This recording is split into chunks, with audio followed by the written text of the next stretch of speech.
Assalamualaikum warahmatullahi wabarakatuh. Mudah-mudahan anak mualim semua dalam keadaan sehat walafiat sehingga dapat mengikuti pembelajaran biologi pada hari ini dengan penuh semangat dan tentunya dengan harapan senantiasa COVID-19 akan berlalu dari bumi kita dan kita bisa belajar sebagaimana normalnya. Alhamdulillah, sekarang kita akan lanjutkan materi kita tentang ekosistem bagian yang ketiga, yaitu interaksi antara komponen ekosistem. Di mana yang pertama adalah interaksi antar organisme. Artinya, semua makhluk hidup itu melakukan interaksi, baik antara individu dengan individu ataupun individu dengan populasi yang lainnya. Maka kita lihat interaksi yang pertama disebut dengan interaksi netral. Apa itu netral? Artinya hubungan tidak saling mengganggu antara organisme satu dengan yang lainnya dalam satu habitat yang sama. Kita ini lihat contohnya antara capung dan sapi. Kita lihat dalam sebuah arena itu antara capung dan sapi tidak ada pernah saling mengganggu. Kemudian itu namanya netral.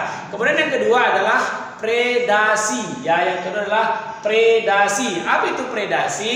Hubungan antara mangsa dan pemangsa ataupun predator. Hubungan ini sangat erat sebab antara mangsa dan predator tidak dapat hidup berdampingan secara langsung. Maka dalam hal ini kita lihat kalau di televisi itu ada, kita lihat tentang hewan-hewan buas itu ataupun tentang dunia flora dan fauna, kita lihat bahwasanya kijang selalu menjadi sasaran empuk bagi singa ataupun harimau. Maka dalam hal ini disebut dengan predasi, yaitu adanya mangsa dan adanya pemangsa.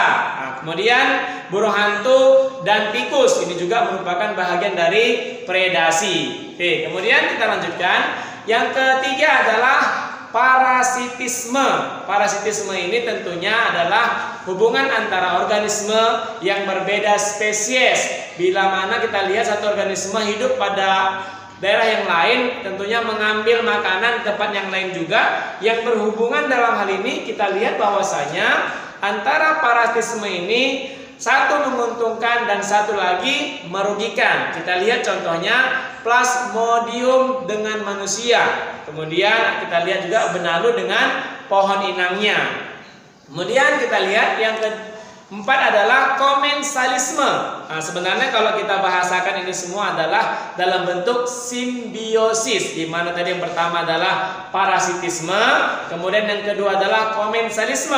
Komensalisme itu adalah merupakan hubungan dua makhluk hidup yang berbeda dalam bentuk kehidupan yang bersama. Artinya dia sama-sama hidup dalam satu tempat yang berbeda, namun di sini dia tidak saling merugikan, namun memberikan keuntungan, di mana antara pohon anggrek dan pohon inangnya itu, ketika pohon anggrek itu menempati inangnya tidak merugikan sedikit pun inangnya. Namanya komensalisme, satu untung dan satu lagi tidak diuntungkan, tidak dirugikan. Kemudian ini yang terpenting adalah mutualisme, yaitu hubungan timbal balik antara dua makhluk hidup yang berbeda, di mana satu organisme dengan yang lainnya saling menguntungkan. Seperti itulah kehidupan yang kita harapkan seharusnya antara mualim dengan siswa mualim ini hubungannya sangat baik sehingga saling menguntungkan. Maka kita lihat bahwasanya contoh pada tanaman itu dalam tanaman kacang-kacangan terdapat namanya bakteri Rhizobium yang hidup pada bintil akar kacang-kacangan, di mana fungsinya adalah mengikat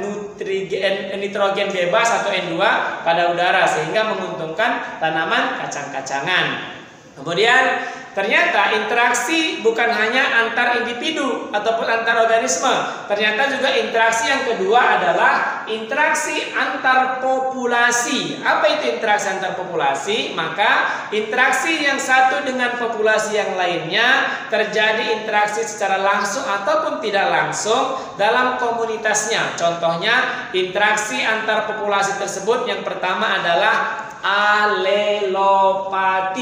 Alelopati, ya. Apa itu alelopati? Yaitu merupakan interaksi antar populasi bila populasi yang satu menghasilkan zat yang dapat menghalangi tumbuhnya populasi lain. Kalau kita lihat itu contohnya ilalang, ya, tanaman ilalang itu ketika tumbuh di tempat yang ada tumbuhan yang kita budidayakan itu bisa mati. Ya, kenapa? Karena proses itu terganggu oleh adanya tadi zat alelopati pada tanaman tersebut. Kemudian kita lanjutkan Yang kedua adalah kompetisi. Yang kedua adalah kompetisi, di mana kompetisi merupakan interaksi antar populasi. Bila antar populasi terdapat kepentingan yang sama, nah, maka dalam satu pot kita katakanlah polybag, kita tanam jenis tanaman itu sama-sama membutuhkan nutrisi ataupun makanan, sehingga di sini saling berkompetisi. Artinya persaingan antara populasi, contohnya kambing misalkan dengan populasi sapi, maka dalam satu daerah tersebut mereka saling berlomba merebut makanan karena jenis makannya sama, yaitu rumput. Kemudian lihat yang ketiga adalah interaksi antar komunitas. Ternyata bukan hanya antar organisme, antar populasi, ternyata interaksi antar komunitas juga ada, yaitu apa? Ada kumpulan dari beberapa populasi yang berbeda pada suatu tempat yang sama dan saling berinteraksi. Misalnya komunitas sawah ini kita ketahui banyak jenis-jenis organisme di dalamnya, bukan hanya padi di dalamnya, tapi ada juga belalang, burung, kemudian gulma, tanaman pengganggu. Ini semua saling berinteraksi antara satu dengan yang lainnya. Maka dalam hal ini kita lihat bahwasanya contohnya komunitas sungai dan sawah ini terjadi interaksi dalam bentuk peredaran nutrien ataupun dari air ke sungai ataupun dari sungai ke sawah dan peredaran organisme hidup dari kedua komunitas tersebut. Kemudian kita lihat interaksi antara komponen biotik dan abiotik. Sebenarnya sudah kita sampaikan di awalan kemarin bahwasanya antara faktor-faktor abiotik dengan faktor-faktor biotik itu saling berinteraksi. Sehingga kita lihat contohnya tumbuhan memerlukan cahaya matahari. Tentunya dalam rangka apa?